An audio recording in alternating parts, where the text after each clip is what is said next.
Bonjour, ravi d'être avec vous. Est-ce que vous voyez bien ma présentation? Oui, oui, oui. Ok, c'est parfait.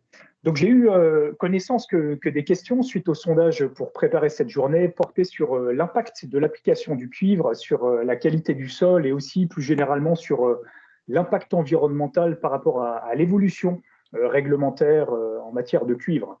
Je vais donc tenter d'aborder l'épineuse question de la relation entre l'accumulation du cuivre et son impact écotoxicologique potentiel sur la qualité des sols viticoles dans ce contexte d'évolution réglementaire. Alors, au niveau européen, en 2018, les produits cupriques ont été réévalués par l'EFSA, l'Autorité européenne de sécurité des aliments. Les usages ont été évolués ainsi que les doses préconisées, en lien avec la protection des opérateurs et l'environnement. Cette réévaluation a abouti à la préconisation de 4 kg par hectare par an en raison de risques potentiels pour l'applicateur et en particulier pour les vers de terre. Alors, ça aboutit au règlement d'exécution de l'Union européenne 2018-1980 du 13 décembre 2018 avec une approbation sur 7 ans des produits cupriques. Alors, au niveau français, ça s'est traduit au niveau de l'ANSES par une modification des autorisations de mise sur le marché des doses applicables à 28 kg par hectare sur 7 ans. Et puis une réévaluation des produits cupriques de l'IFI, avec ici, si la quantité maximale annuelle de 4 kg par hectare par an est mentionnée dans l'autorisation de mise sur le marché, cette dose de 4 kg par hectare par an ne doit pas être dépassée et donc le lissage est impossible. Et puis, si la quantité maximale annuelle est supérieure à 4 kg par hectare par an ou non mentionnée dans les conditions d'emploi générales, le lissage est possible.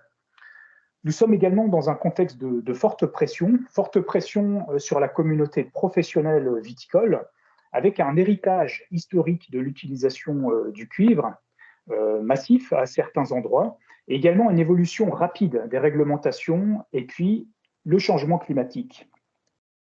L'absence aussi de traitement alternatif au cuivre efficace contre le mildiou, bien qu'il y ait plusieurs expérimentations en cours. Et puis l'éventualité d'une interdiction d'utilisation du cuivre, on est passé de 6 kg par hectare par an à 4, et puis possiblement il y aura encore une évolution. Il y a de nombreuses études écotoxicologiques qui ont été menées, qui sont actuellement en cours également, et plusieurs pointent des difficultés très importantes d'intégrer l'effet cumulatif de l'application du cuivre sur plusieurs décennies, ainsi que le vieillissement du cuivre dans les sols, l'évolution du cuivre à l'intérieur des particules dans son fractionnement chimique et physique. Et puis en 2021, il y a eu une synthèse de la littérature académique internationale qui a montré que la dose limite de cuivre de 4 kg par hectare par an fixée par la communauté européenne ne semble pas avoir d'impact délétère sur la biodiversité des sols.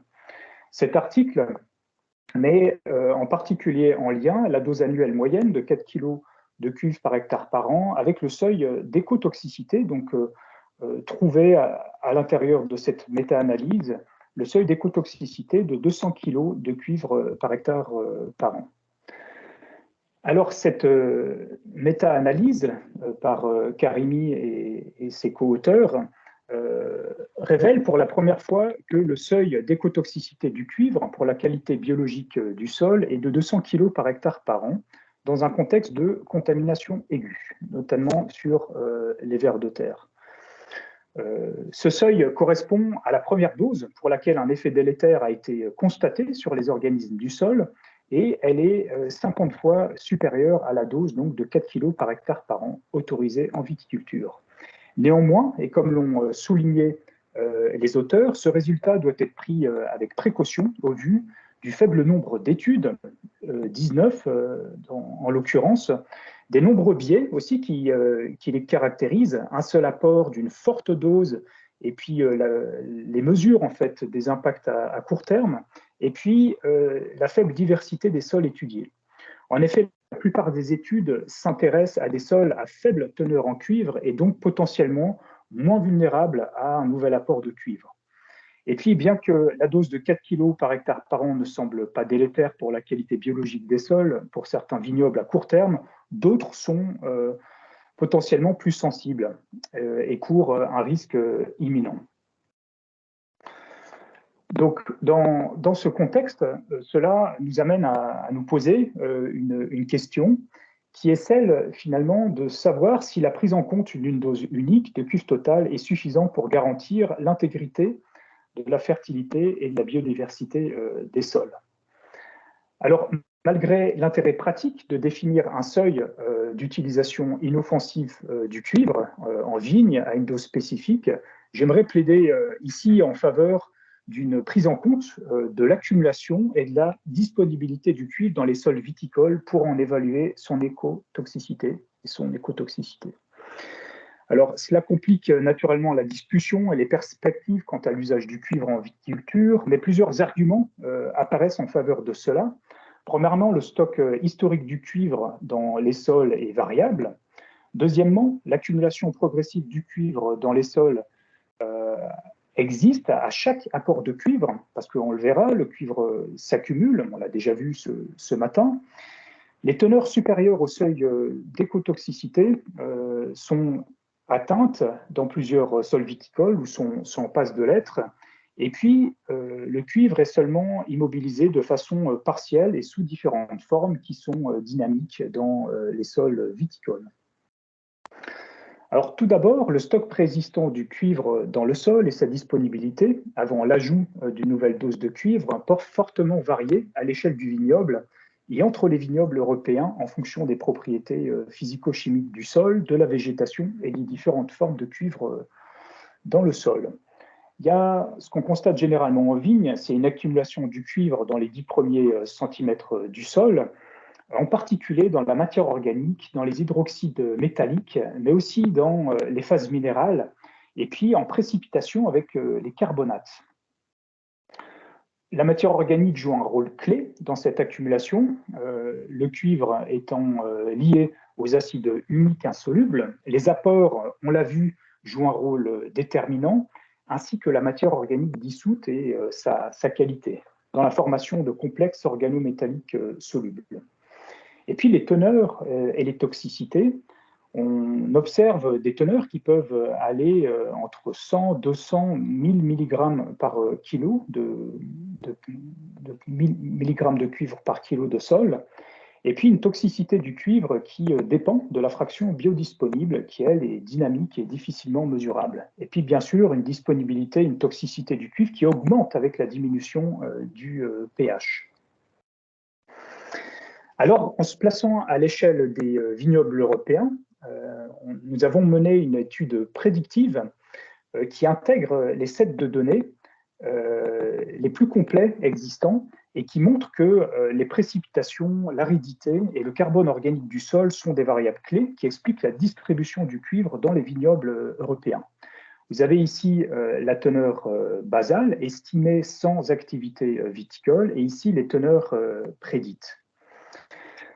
Alors, en considérant la distribution de la concentration de cuivre par rapport à l'occupation du sol, les vignobles représentent la classe d'utilisation du sol avec la proportion la plus élevée, à peu près 15% des échantillons de sol qui affichent des teneurs de cuivre supérieures à 100 mg par kilo. Et puis en France, la teneur en cuivre mesurée dans les vignobles est particulièrement élevée avec une valeur moyenne de 91 mg par kilo et près de la moitié des échantillons qui présentent des valeurs supérieures à 100 mg par kilo de cuivre mesuré. Alors dans cette même étude, il apparaît également nécessaire de prédire l'accumulation du cuivre dans les sols viticoles en Europe en tenant compte des risques locaux d'export et de l'historique de l'utilisation du cuivre. Donc, cette étude souligne également que l'export net moyen du cuivre à l'échelle de l'Europe est de 2 ordres de grandeur inférieurs à l'accumulation nette du cuivre. parce que le cuivre ne se dégrade pas, il se transforme, et donc tout apport contribue à une accumulation du cuivre. Et puis, nous estimons que le seuil de 100 mg de cuivre par kilo, en teneur mesurée, soit environ 150 à 250 kg de cuivre par hectare dans la couche supérieure, si on prend 10 à 15 cm du sol, en stock estimé, est déjà dépassé pour environ 70% des surfaces viticoles en Europe centrale et en Europe occidentale. Donc, envisager l'apport moyen de 4 kg de cuivre par hectare par an signifie concrètement que le seuil écotoxicologique pour la qualité biologique du sol de 200 kg de cuivre par hectare en cuivre apporté pourrait être atteint en 25 ou 50 ans dans plusieurs vignobles français. Alors, pour illustrer cela concrètement, à l'échelle cette fois-ci du vignoble, j'aimerais vous faire part des résultats d'un bilan de masse à l'échelle du bassin versant viticole du Haut-Rhin, dans le Haut-Rhin. C'est un petit bassin viticole de 43 hectares, dans le piémont vosgien, une pente de 15%, un sol brun calcaire sur l'Eus, limono-argileux, un pH de 8, 80 parcelles, 35 viticulteurs bio et conventionnels. Et puis, nous avons mené cette étude en partenariat avec les viticulteurs et puis le lycée viticole de Rouffach-Winsenheim, en travaillant sur les flux de cuivre, des lysimètres et tout un dispositif de récolte des différentes fractions possibles de cuivre. Alors, je vais vous exposer le bilan de masse du cuivre à l'échelle du bassin versant. Ce bilan confirme ce qu'on sait, à savoir que l'accumulation de cuivre dans les sols, que le cuivre s'accumule dans les sols. Si on part ici, si on prend l'ensemble des apports par les viticulteurs d'environ 1,65 kg de cuivre par hectare, en considérant les différents fongicides cupriques, donc de cuivre métallique, et on peut aussi voir que les apports atmosphériques sont négligeables dans ce bassin versant, de l'ordre de 6 grammes par hectare par an. On peut regarder ce qui se passe au niveau de la sortie. Les exports dans les eaux de ruissellement s'élèvent à 16 grammes par hectare par an, soit moins de 1% de la masse de cuivre appliquée. C'est un bilan qui a été fait sur plusieurs années. Ici, on est en particulier en 2014. Et puis, on a aussi pu montrer qu'il y a très peu de cuivre qui s'infiltre dans le sol. Par contre, les lames ruisselantes, elles, peuvent avoir des concentrations jusqu'à 15 microgrammes par litre de cuivre. Le stock initial de cuivre avant la viticulture, la vigne a été plantée entre 1960 et 1980 dans ce bassin versant, était d'environ 23 mg par kilo de sol, soit 16 kg par hectare. Et si on compare ça avec le stock actuel, on a aujourd'hui à peu près 120 kg de cuivre par hectare, ce qui correspond à une concentration de 190 mg de cuivre par kilogramme. On a aussi montré que le cuivre se stocke peu dans la végétation, donc faisant écho aux différents résultats qu'on a entendus aussi cet après-midi, avec 0,2 kg de cuivre par hectare. Alors, en prenant tout ça en compte, on peut calculer un taux d'accumulation, apport moins export, d'environ 1,63 kg de cuivre par hectare par an, ce qui nous permet en fait de calculer le temps à partir duquel on atteindra une concentration potentiellement critique pour la vie du sol. Et on peut estimer ici qu'il y a environ 50 ans pour atteindre 200 kg par hectare et donc atteindre ce seuil critique. Mais la concentration critique dépend bien sûr du type de sol et des conditions hydroclimatiques. Alors on revient maintenant à l'échelle européenne et nous sommes posés ici la question de savoir si les teneurs en cuivre étaient supérieures au taux d'écotoxicité atteint dans les sols viticoles et en quelle proportion ces seuils étaient atteints dans les sols européens. Nous appuyons ici sur les PNEC, les Predicted Non-Effect Concentrations, soit les plus fortes concentrations de cuivre sans risque pour l'environnement, qui varient typiquement de 30 à 290 mg de cuivre par kilo suivant les propriétés du sol. Alors cette figure montre que la proportion les superficies des vignobles européens qui dépasseraient les valeurs du PNEC en fonction des 4 scénarios d'apport de cuivre. Alors, si on arrête le cuivre, on a uniquement des exports au fil des décennies. Un scénario à 2 kg par hectare par an, un scénario à 4 kg et un scénario à 8 kg par hectare par an. Donc, cette étude souligne que la réglementation européenne actuelle de 4 kg de cuivre par hectare par an sur 7 ans augmenterait de 2% la surface des vignobles européens dépassant la concentration sans effet prévisible pour l'environnement dans les sols au cours des 100 prochaines années. En revanche, dans le scénario d'usage historique, 8 kg de cuivre par hectare par an, ce seront plus de 90% des surfaces viticoles européennes qui dépassent le PNEC dans 100 ans. Donc la stratégie la plus efficace pour limiter l'accumulation du cuivre est donc bien de réduire les doses d'application des fongicides à base de cuivre en accord avec l'évolution réglementaire en cours. Alors en conclusion, ici, on peut dire que l'application du cuivre, conformément à la réglementation européenne, prolonge tout de même à moyen terme son utilisation avant que le seuil écotoxicologique potentiellement critique pour les vignobles européens soit atteint. Alors, j'aimerais juste parler brièvement de la notion de spéciation en lien avec le seuil écotoxicologique potentiellement critique pour la qualité biologique du sol. La notion de spéciation du cuivre, soit les différentes espèces et formes ou phases définies dans lesquelles le cuivre existe dans le sol, est assez rarement évoquée. En effet, une fois appliqué, le cuivre est seulement partiellement immobilisé et il est sous différentes formes qui coexistent et qui peuvent évoluer dans l'espace et le temps. Alors pour cela, je vous présente ici, sur la base des études menées dans le bassin versant viticole du Haut-Rhin à Roufac, la variabilité des fractions de cuivre dans le sol en fonction du type de sol dans le même vignoble. Vous voyez ici, on a des sols silteux et puis des sols sableux. Et ce qu'on peut voir ici, c'est la distribution du cuivre qui varie en fonction des différentes fractions chimiques. On voit notamment que dans le sol silteux, on a davantage de cuivre échangeable et un peu moins de cuivre associé à la fraction acido-soluble, autrement dit au carbonate, par rapport au sol sableux. Et puis on a une fraction résiduelle plus importante dans le sol sableux par rapport au sol silteux. Donc on a des variations importantes au sein du même vignoble. Et puis, le cuivre stocké dans le sol est donc potentiellement réactif avec la dissolution partielle, par exemple des carbonates, et puis va évoluer qualitativement au cours du temps. Donc, en écho à cela, il est nécessaire de souligner ici que les études écotoxicologiques sont souvent réalisées sans tenir compte de la distribution chimique et aussi physique du cuivre historique entre les fractions du sol et en particulier dans les sols végétalisés.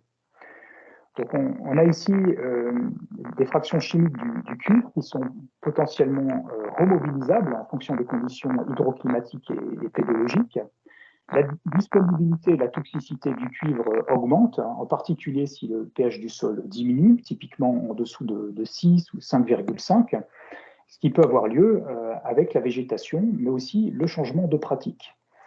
Et puis le cycle biogéochimique du cuivre, finalement, entre un système sol-plante et un sol non végétalisé, s'avère significativement différente. La végétation doit également être mise en lien avec la question de la disponibilité et de la toxicité du cuivre, en particulier lors de la reconversion d'un vignoble en terre arable. Donc la teneur totale ne peut servir de référentiel. Pour conclure, on a une accumulation du cuivre dans les sols et cette accumulation représente une menace agricole et environnementale à l'échelle européenne. L'utilisation actuelle du cuivre jusqu'à 20 kg par hectare sur 7 ans repousse l'échéance de dépassement du seuil d'écotoxicité du cuivre, impactant la biodiversité des sols. Le niveau de risque pour la qualité biologique est important dans certains vignobles, variable et augmentera dans les prochaines décennies. La variabilité de la teneur, de l'âge et de la mobilité du cuivre historiquement accumulé dans le sol à l'échelle du vignoble et des vignobles européens existe. Et puis, pour conclure, il n'y a finalement pas d'utilisation inoffensive du cuivre à certains seuils, même à une dose inférieure à celle utilisée historiquement. Alors que faire? Plein de choses à faire, juste quelques pistes ici. Premièrement, on peut considérer peut-être davantage la spéciation du cuivre, la biodisponibilité ultérieure du cuivre et puis les facteurs de contrôle dans l'évaluation de l'impact écotoxicologique sur la qualité biologique des sols et aussi sa dynamique. La notion temporelle est très importante pour cette question du cuivre. Deuxièmement, peut-être trouver des outils, des façons pour mieux prédire l'accumulation du cuivre dans les sols viticoles en Europe, en tenant compte des risques locaux et aussi de l'historique de l'utilisation du cuivre. Et puis de limiter l'accumulation du cuivre en définissant localement les risques de toxicité pour les organismes et puis des approches intégratives, notamment en lien avec les pratiques culturelles. Et puis définir une utilisation locale adaptée du cuivre et puis d'évaluer l'impact du cuivre de manière plus spécifique, en élaborant notamment des approches globales, holistiques, pour réduire la toxicité et l'usage du cuivre. Et pour ça, il y a beaucoup d'expérimentations qui sont en cours, et pour beaucoup par les viticulteurs eux-mêmes, pour certains qui arrivent à réduire passablement les doses. Voilà, je vous remercie. Merci.